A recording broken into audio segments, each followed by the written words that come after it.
Many of you that follow me on social media know about the music and the horses and the dancing and other aspects of my life that I've posted about. But I did make a commitment that I was also gonna give more face to camera time and speak directly to you and tell you more about myself in an effort to be more vulnerable, more authentic. Not that I was ever inauthentic, but just being more of myself and more open so that you get to know me more.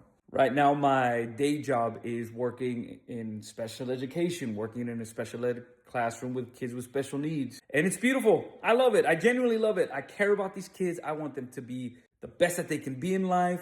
And so I do my best to smile and be positive and be a good role model for them and help them learn. And I also try to make it fun, you know. Fridays, I take my guitar and I sing songs with them. And it's a beautiful job. It's not an easy job, but it is rewarding. And I love seeing them learn and grow. Before this, my full-time job was working at a children's shelter. And at this children's shelter, we provided services to kids seeking asylum here in the US. So we had kids from all over the world. Countries you might expect, like Mexico, El Salvador, and other countries in South America, Honduras, Venezuela, and the list goes on. But we also had kids from Haiti, Russia even. And the facility I worked at was specifically designed to help tender-age children. We served kids from 0 to 17, but it was mostly little ones and babies even. The youngest baby that I helped care for was 4 months old and he was from Haiti. The shelters have since closed down. I don't know what happened to the kids. I don't know what happened. And trust me, I spent plenty of time worrying about that. But worrying isn't going to help anyone. I like to imagine that everything worked out to their benefit and they're happy and they're healthy and they're with their families. But who knows?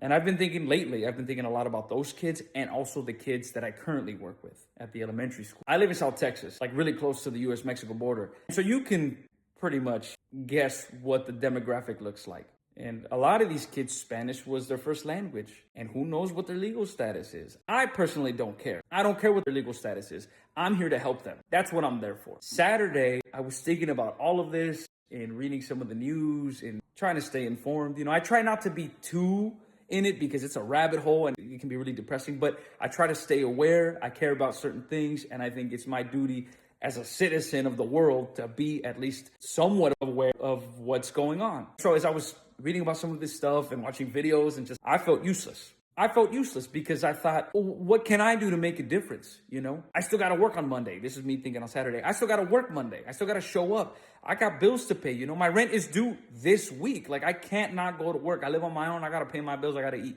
And I had carved out some time to work on some songs and some videos. And that just felt so stupid and so small, at least in that moment. It was like, man, how can I worry about writing a song and doing all this other stuff when there's so much pain and chaos happening? And yesterday, Sunday, it's Monday now, I had a conversation with someone I admire very much, and someone that's a mentor of mine. And as I told him about some of my concerns and how I felt useless, he goes, nope, don't go there. You have to live. You have to eat. You have to pay for your basic necessities. You gotta have a roof over your head. And we had a really long, but a really great conversation. He told me a lot of things. We talked about a lot of things. And one of the things that became apparent to me was I can't focus on what I can't do. I got to focus on what I can do and the difference I can make and make the best with what I got. And so I thought to myself, this is me Sunday night thinking, well, tomorrow I got to go to work in the morning. The kids are going to be there. They're going to be getting breakfast and they're going to be getting ready for the day. Well, what I can do is I can greet them with a warm smile. I can be a positive person and help them learn to the best of my ability. I can be a positive role model. I can be on alert and make sure that they're safe. Making up scenarios and thinking, well, what would I do if this happened? Well, what would I do if this happened? Well, how can I protect the kids? Well, how can I... Stressing out and trying to figure out solutions to things that haven't happened yet, that's not going to help anybody. So I'm just going to be the best that I can be for these kids. Tomorrow morning, I'm going to go back to work and the kids are going to be there. It's going to be cold. There's a storm passing through. But guess what? I can greet them with a warm smile. Good morning. How you doing? And just be there for the kids. That's the best that I can do. That's the best that I can do right now. And until further notice, that's what I'm going to be doing. I'm going to be the best that I can be and be a light in any way that I can be.